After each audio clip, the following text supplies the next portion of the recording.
नमस्कार साथियों, एक बार फिर आप सभी का स्वागत है एड्यूटेनमेंट शो पर, जहां आज हम एक बार फिर लेकर आए हैं शिक्षा जगत के प्रमुख समाचार। आज तारीख है 16 अगस्त 2020। तो आज जिन विषयों पर हम चर्चा करेंगे, उसमें पहला विषय हमारा 69,000 शिक्षक भर्ती। उसके बाद बीओ परीक्षा के विषय में हम चर्चा करेंगे और पीएम मोदी ने राष्ट्र के नाम संबोधन में क्या कहा लाल किले की प्राचीर से, उसके विषय में चर्चा करेंगे, क्या सौगातें दी। और उसके बाद एक बहुत बड़ी खबर जो है, अंतर्राष्ट्रीय क्रिकेट से महेंद्र सिंह धोनी ने संन्यास ले लिया, उसके विषय में भी चर्चा करेंगे। और इनसे जुड़ी हुई तमाम खबरों पे हम जो है विस्तार से चर्चा करेंगे। तो वीडियो को शुरू करने से पहले अगर आप हमारे चैनल पे नए हैं तो हमारे चैनल को सब्सक्राइब करके बेल आइकन दबा दें, जिससे आने वाले वीडियोस का नोटिफिकेशन आपको टाइम से मिलता रहे।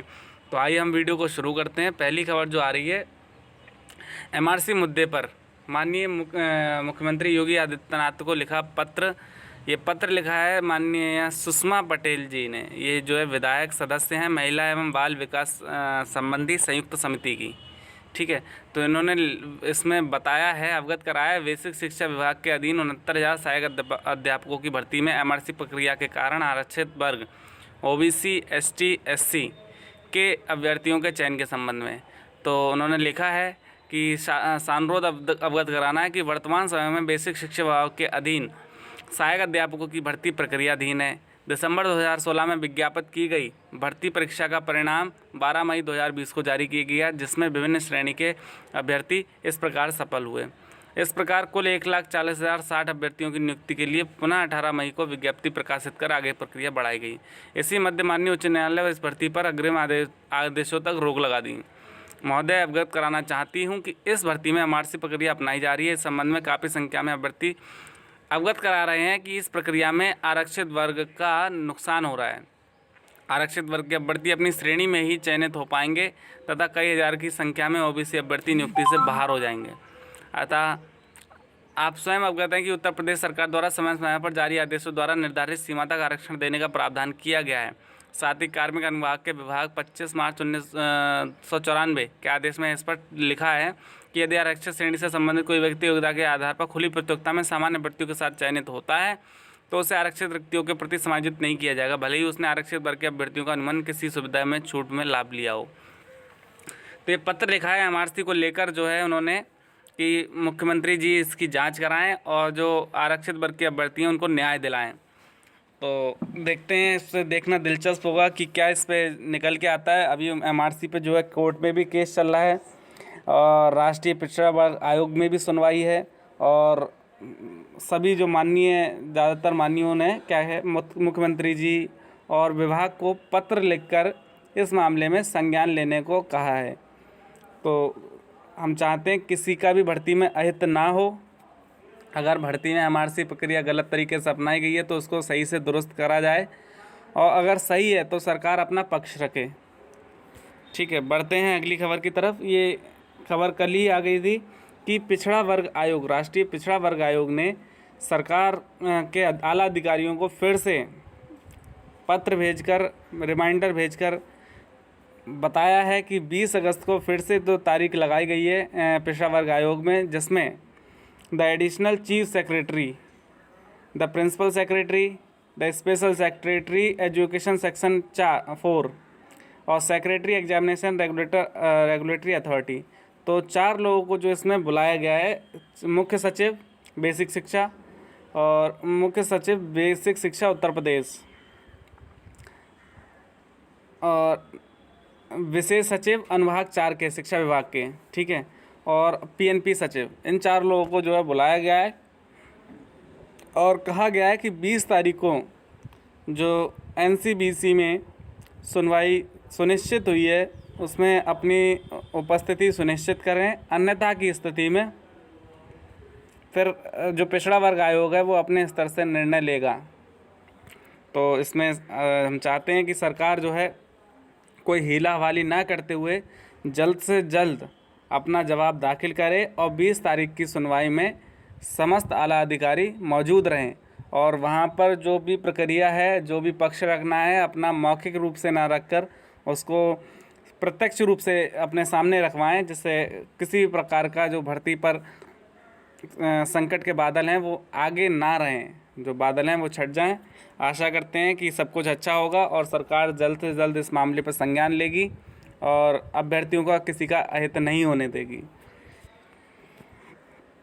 कल एक नया शासनादेश आया है जिसमें नए सत्र के लिए नए नियम बनाए गए हैं। तो विद्यालय का जो समय कर दिया गया है 8 बजे से 2 बजे तक, और सत्र 2021-22 से ग्रीष्मावकाश, जो गर्मियों की छुट्टियां हैं वो आपकी 20 मई से 15 जून तक की जाएंगी, और शीतकालीन अवकाश जो ठंडों की छुट्टियां हैं वो आपकी 31 दिसंबर से 14 जनवरी तक की जाएंगी।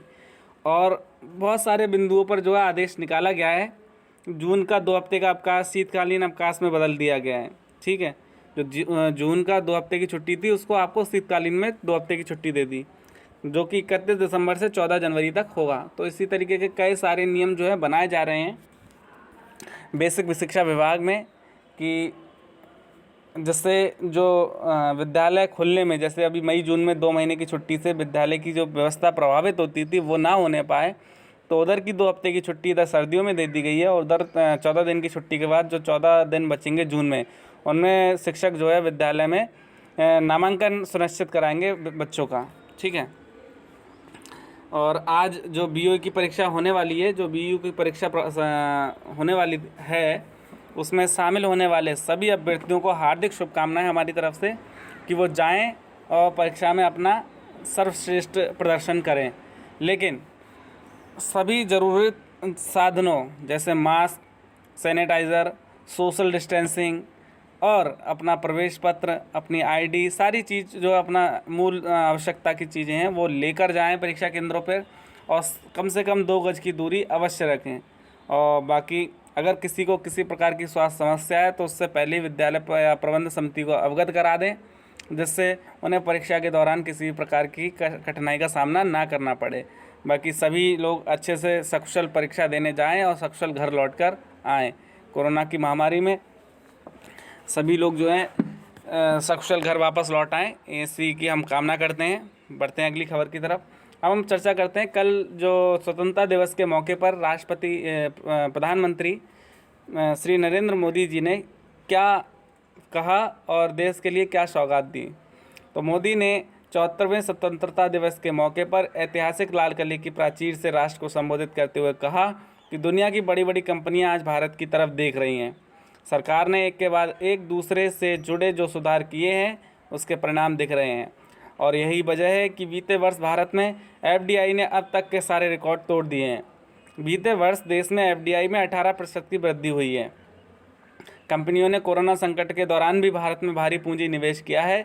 भारत में उनका विश्वास बढ़ रहा है। तो निश्चित रूप से जो भारत एफडीआई के लिए जो दरवाजे खोले हैं उसमें लोग सभी देश विदेश के सभी लोग जो हैं उसमें रुचि दिखा रहे हैं और अपना जो पूंजी लगाकर अपने व्यापार स्थापित कर रहे हैं। इससे न केवल भारत को अब तो उनको भी मदद मिलेगी।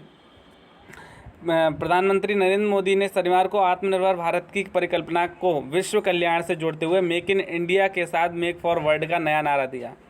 मेक इन इंडिया के साथ मेक फॉर वर्ल्ड, जिसमें देश को वैश्विक विनिर्माण और आपूर्ति के एक महत्वपूर्ण केंद्र के रूप में उभारने का संकल्प जताया गया। बिल्कुल निश्चित रूप से भारत जो अपना खोया हुआ वैभव है, जो जगत गुरु और सोने की चिड़िया जो उसका तमगा था, तो उसको पाने की ओर अग्रसर है। और मेक इन इंडिया के साथ मेक फॉर वर्ल्ड पूरे विश्व के लिए यहाँ पर जो है, जैसे पहले नालंदा विश्वविद्यालय में देश विदेश से बच्चे पढ़ने आते थे, तो उसी तरीके से यहाँ पे जो संसाधन लगाए जा रहे हैं और विदेशी कंपनियाँ भी इसमें इन्वेस्ट कर रही हैं, तो उनके लिए भी इसमें व्यापार की राह खुल रही है। तो बहुत ही सराहनीय कदम है।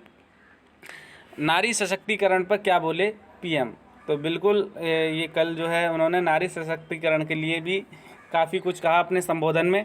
ऐतिहासिक लाल किले की प्राचीर से 74वें स्वाधीनता दिवस के मौके पर देश को संबोधित करते हुए उन्होंने महिलाओं से संबंधित कई मुद्दों की चर्चा की, जिसमें सशस्त्र बलों में उनकी भूमिका, उनका आर्थिक सशक्तिकरण और राष्ट्रीय कैडेट कॉर्प्स में उनकी नियुक्ति के प्रयास भी शामिल रहे। उन्होंने कहा कि बेटियों में कुपोषण खत्म हो, उनकी शादी की सही आयु क्या हो, इसके लिए हमने कमेटी बनाई है। उसकी रिपोर्ट आते ही बेटियों की शादी की उम्र के बारे में भी उचित फैसले लिए जाएंगे।